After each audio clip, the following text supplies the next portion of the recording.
देखिए, सज़ाएँ इसलिए मिल रही है यासीन साहब को और सारी जो हमारी हुर्रियत की क़यादत है, क्योंकि वो पुरज़्म है और वो हक़ खुद इरादियत की जो निहत्ते जंग लड़ रहे हैं उसके फ़ोर फ्रंट पर हैं, उसको लीड कर रहे हैं और उनके हौसले में एक लम्हा भी जो है वो उसमें कमी नहीं आई, बल्कि और भी ज़्यादा जो है जज़्बात के अंदर शिद्दत आ गई है और भी ज़्यादा जो है डिटर्मिनेशन है उनके अंदर कि वो अपनी कश्मीरियों की जो आज़ादी है उसकी जंग को लड़ते रहेंगे। और ये अज़म ही है जो उनकी विल पावर है, जो कि इंडिया फेल हो गया है उसको ब्रेक करने में। और हालात उनके आप देख लें कि दिन ब दिन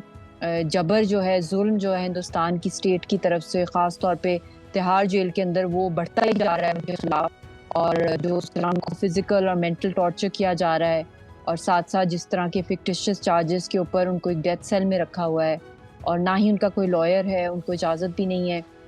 लॉयर रखने की, और फिजिकली उनको प्रोड्यूस नहीं किया जाता। और वहाँ पे उनको जब ऑनलाइन भी, जिस तरह हम लोग ऑनलाइन इस वक्त बात कर रहे हैं, जब उनको ऑनलाइन भी जब उनकी हेयरिंग्स होती हैं तो उनको जब पेश किया जाता है तो जब वो बात कर रहे होते हैं जिस तरह मैं बात कर रही हूँ तो वो उनको म्यूट कर दिया जाता है जज के सामने। तो इसलिए उनकी ना कुछ सुनवाई हो रही है, एकतरफा फैसले हो रहे हैं। और हम लोग एज अ फैमिली भी बहुत सख्त परेशान हैं कि जितने भी जो जनीवा conventions on rights of prisoners हैं या बेसिक जो फंडामेंटल ह्यूमन राइट्स हैं एक इंसान के, उनमें से कोई एक राइट भी जो है जिसका सिग्नेटरी खुद है हिंदुस्तान उन कन्वेंशंस का, उनको कहीं भी फुलफिल नहीं किया जा रहा है। यासीन साहब के केस में खास तौर पे फैमिली से भी नहीं इजाज़त है बात करने की, फ़ोन पे भी नहीं है हमें इजाज़त, लेटर भी नहीं हम उनको लिख सकते, मुलाकात करना तो बहुत दूर की बात है, टेलीग्राम भी नहीं, ईमेल कुछ भी नहीं, कोई भी वीडियो कॉन्फ्रेंस कुछ भी नहीं हो सकता।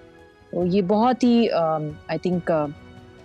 पता नहीं किस इतनी एक्सट्रीम प्रेशर जो उन पे डाले इसलिए जा रहे हैं ताकि उनकी जो उनका जो जज्बा है हक़ खुद इरादियत का, उनकी जो विल पावर है, जो उनका हौसला है उसको तोड़ने के लिए बहुत कोशिश करी है पूरा हिंदुस्तान की स्टेट मशीनरी, मगर आज तक मतलब कि वो तोड़ नहीं सके उसको। उनकी जो स्पिरिट है, जो जिस अज़म के साथ वो खड़े हुए हैं अपनी कौम की खुददारी के लिए और आज़ादी के लिए हिंदुस्तान के खिलाफ। अच्छा, आपने यासीन मलिक की गैर मौजूदगी में कश्मीर कॉज की जिम्मेदारी संभाली और मुल्की और बैनुल-अक़वामी प्लेटफॉर्म्स पर कश्मीरियों के मौक़िफ़ को भरपूर अंदाज में पेश किया। सवाल यह है कि रियासत पाकिस्तान इस वक्त आपकी मुआवन साबित हो रही है या नहीं? देखिए, बात तो सारी ये है कि पाकिस्तान ने तो हमेशा कश्मीरियों का साथ दिया है। ऑफिशियली भी पाकिस्तान अगर लीगली भी देखा जाए is a main party of the legal dispute जो है यूनाइटेड नेशंस के अंदर, प्रिंसिपल पार्टी कश्मीरियों की है और उसके अंदर इंडिया और पाकिस्तान लीगल पार्टीज़ हैं उसके अंदर। तो पाकिस्तान ने तो हमेशा से मॉरली, डिप्लोमेटिकली, पॉलिटिकली जो है